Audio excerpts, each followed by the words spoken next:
Todo inició por un video del geek furioso de la literatura, donde en un top en el cual prometía no repetir autores, lo hizo al mencionar Nacidos de la Bruma y El Archivo de las Tormentas de Brandon Sanderson.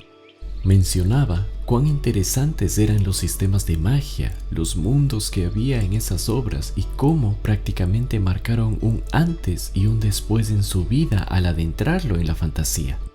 Le dio una oportunidad y quedé encantado con Nacidos de la Bruma, y por lo que había escuchado, El Archivo de las Tormentas era incluso mejor, pero requería de un mayor compromiso.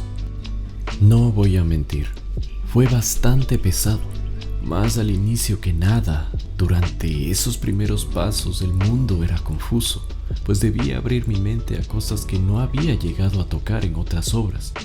Un mundo que se regía por reglas distintas sobre el cómo las constantes altas tormentas moldearon no solo a las personas que tuvieron que construir para protegerse de ellas, sino incluso el mismo suelo, las plantas y las demás criaturas vivientes. Un mundo donde las palabras tienen un gran peso, ya que las mismas están estrictamente ligadas al poder, no solo figurativo, sino poder literal. Esta es una historia sobre el honor, una historia sobre dioses y también sobre personas rotas. En verdad, hay tantas cosas que aprecio de estos libros que no sabría cómo dar una introducción compacta al respecto, ya que no es lo que busco lograr en este momento. Busco hablar de mi experiencia leyendo el primer arco que abarca los primeros 5 libros. Entonces, si deseas adentrarte a descubrir este mundo por tu cuenta, este es el momento.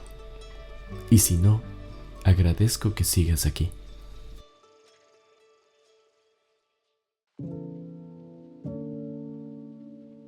Siento que he estado en medio de una tormenta durante bastante tiempo, pero no siempre fue así, pues han sido aproximadamente 2 años desde que emprendí este viaje. El Camino de los Reyes fue el primer paso. Me abrió las puertas a un mundo que era fascinante, pero podía ser inmisericordia en ocasiones. He vivido casi toda mi vida en un lugar donde el clima permanece casi inmutable a lo largo de todo el año, y una zona donde nunca he tenido que lidiar con condiciones de clima extremas. Por ello, me era algo complicado imaginar ¿cómo sería posible que las plantas tuvieran que esconderse o cambiar para sobrevivir? Y nunca había atestiguado lo terribles que podían ser las tormentas de cerca. En este mundo, las personas tienen costumbres y tradiciones que en momentos pueden hacerte abrir un poco tu perspectiva. Todo se desarrolla durante una época medieval donde existen los estatus de nobles y se mide por el color de los ojos. Se considera indecoroso que una mujer no cubra su mano izquierda y el leer es considerado un arte que no le corresponde a los hombres. Kaladin es un hombre que ya lo ha perdido todo. Los roces que tuvo con la nobleza lo llevaron a detestar y desconfiar desmesuradamente de los ojos claros. Cuando él estuvo al borde del abismo a punto de rendirse, Sil lo empujó justo a tiempo. Quizá hasta lo empujó hacia la dirección equivocada, sin pretenderlo, obviamente. Pero ese pequeño gesto de preocupación hacia él lo convenció de intentarlo una vez más. A partir de eso, lo que se va construyendo le da un enorme peso al clímax de este libro. Kaladin y el Puente 4 desobedecen la orden de retirada y dan media vuelta para salvar a Dalinar y sus hombres cuando ya estaban condenados. Aún con el repudio que sentía por los ojos claros, aun cuando al hacerlo podía ser condenado por cometer traición contra su alto príncipe al ser solo su esclavo, aún así decidió proteger a aquellos que no pueden protegerse. Dalinar juró que los protegería a ellos también y fue a plantarle cara a Sadeas, invocando su espada esquirlada en una escena que me dejó sin aliento por unos segundos. Pero en lugar de cometer una locura, cometió otra. Intercambió la vida de esclavos que no valían casi nada a ojos del mundo por un arma que podría valer reinos enteros, pero lo hizo para mantener su palabra. En palabras radiantes se desató la tormenta eterna, y mientras pasaba las páginas, recuerdo cuando se desató mi propia tormenta. Durante este libro, la línea entre ojos claros y ojos oscuros empezó a desdibujarse. Kaladin saltó a la arena a auxiliar a Adolin cuando ni su propio padre ni nadie más habría podido arriesgarse de ese modo. Y me di cuenta de que Adolin, a pesar de lo que pudiera parecer, en verdad apreciaba a Kaladin, al punto de incluso ir a prisión con él. Dalinar vivía con el arrepentimiento de no haber podido estar con su hermano el día en que le arrebataron la vida, pensando que si tan solo hubiera estado ahí, las cosas habrían sido distintas. Pero cuando llegó la hora de demostrarlo, encarando al asesino de blanco, descubrió que se equivocaba. Nada hubiera sido distinto, y eso de algún modo calmó su conciencia. Zed usaba los poderes de radiantes que no se habían visto en milenios, poderes los cuales no podrían ser confrontados por nadie, excepto por otro radiante. El poder parte de los juramentos que se realizan. Kaladin juró a dos bandos contrarios porque se veía obligado a proteger a alguien que no era de su agrado, y esa contradicción estaba arrebatándole los poderes que con tanto recelo había escondido de los ojos claros. Afortunadamente lo comprendió y se le brindó otra oportunidad para que jurara proteger incluso a los que odiaba, mientras sea lo correcto. Gracias a ello, fue capaz de detener a Zed, ya sin importarle que todos vieran las capacidades que ostentaba. Considero que el tercer ideal ejemplifica muy bien de qué se trata el honor. Ya enjuramentada, estaba más al tanto del conflicto principal que existía entre dos dioses, honor y odio, el dios del honor y el dios de las pasiones. Justamente durante este periodo me había recluido bastante y eso me dejó quizá demasiado tiempo para pensar, a veces recordar, lamentablemente, muchas malas cosas. Kaladin aquí había empezado a romperse, más de lo que ya lo había estado antes, tocando fondo cuando falló en proteger a Elhokar y sobreviviendo únicamente por la intervención de Adolin. Dalinar, el siempre honorable, descubre una parte terrible de su pasado. Habían actos que iban más allá de la crueldad, los cuales no pesaron en él hasta mucho, pero mucho después, cuando solo pudo seguir adelante debido a cultivación, quien podó sus recuerdos para que él pudiera crecer, aprender y afortunadamente mejorar. Cuando el peso de todo su pasado volvió amenazando con aplastarlo de nuevo, él tuvo el coraje de levantar la cabeza, aceptar sus errores y dar el siguiente paso, salvando la vida de muchos en el proceso.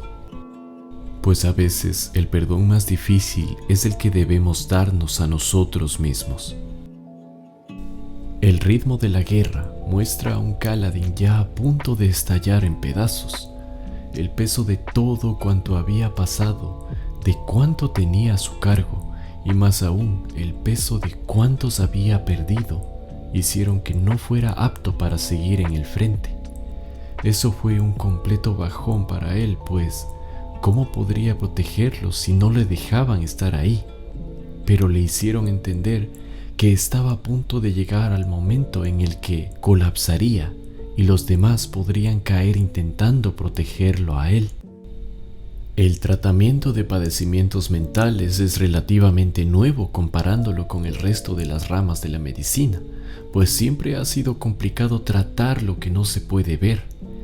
Kaladin estaba derrumbándose por uno de esos padecimientos, pero por suerte tenía a Adolin y a sus demás amigos para ayudarlo. Fue así que cuando estuvo solo, logró entender una cosa y aceptó que habrá a quienes no pueda proteger. Y gracias a ese ideal, fue capaz de mantener en pie a Orithiro. Por último, en Viento y Verdad se plantean unas interesantes preguntas. ¿Estamos viviendo alrededor de una sola cosa? ¿Es eso correcto? ¿Quiénes somos luego de eso? Kaladin, ya bastante avanzado en su proceso de mejora, había aceptado que no podía proteger a todo el mundo, pero no por ello dejaría de hacer todo lo que pueda, pues para fortuna de ese mismo mundo, él era así y ya había jurado protegerse a sí mismo para poder seguir protegiendo a los demás. Sabía que el tiempo que se le iría era incierto, que posiblemente no volvería a ver a sus seres queridos, pero aún así tomó el lugar del heraldo faltante para proteger lo que quedaba de honor. Kaladin, heraldo de reyes, heraldo del viento, heraldo de las segundas oportunidades, aceptó ese viaje. En este universo, los dioses son entidades prácticamente todopoderosas y a la vez no, pues son recipientes quienes antaño fueron mortales y ahora portan un poder que no lo es. Estas esquirlas forman un todo que puede ser lo que comprenda el actuar humano, pero por separado el enfoque puede tergiversarse fácilmente. Eso lleva a que algunos quieran forzar el progreso, a otros a que premien la autonomía sin importar el contexto o repercusiones, y a otros a que decidan simplemente no intervenir en sus mundos, porque a veces la intención del poder se sobrepone o incluso se opone a los deseos y la personalidad misma del recipiente. Para entender un poco más esos conflictos, puedes intentar pensar en ¿qué sería el honor sin aquello que lo rodea? ¿Qué sería de él sin la compasión, sin el valor o sin el amor? Hay muchísimas más cosas de las que podría hablar, pero por lo pronto quisiera quedarme con esto, que espero me ayude para poder retomar la historia cuando comience el segundo arco. Admiro esos momentos importantes de la vida de Kaladin y Dalinar, pero aún así, ojalá poder ser un buen amigo como lo es Adolin. Ojalá tener la capacidad de Shallan para sonreír incluso después de la desgracia.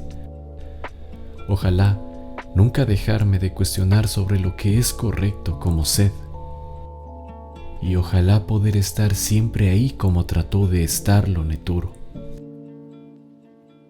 Y ya para terminar, quisiera compartir una de mis escenas favoritas.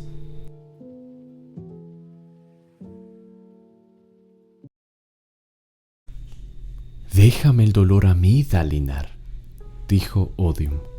«Entrégamelo y no vuelvas a tener remordimientos jamás». Dalinar apretó los párpados, temblando, las manos crispadas mientras se encorvaba y arañaba el suelo. Cuánto dolía saber que les había fallado. El dolor corporal no lograba distraerlo. No era nada comparado con el tormento de su alma. Dolía respirar, pensar, pero algo se removió dentro de su puño. El paso más importante que puede dar alguien no es el primero, ¿verdad? Temblando, sangrando, agónico, Dalinar obligó al aire a entrar en sus pulmones y dijo una sola y rasposa frase. «No puedes tener mi dolor». «Dalinar», dijo Odium, «¿qué esperas ganar quedándote esa carga? Si finjo que no hice esas cosas, significa que no puedo haber crecido para convertirme en otra persona. Un fracaso. Aceptaré la responsabilidad por lo que he hecho», susurró Dalinar. «Si debo caer, cada vez me alzaré como un hombre mejor».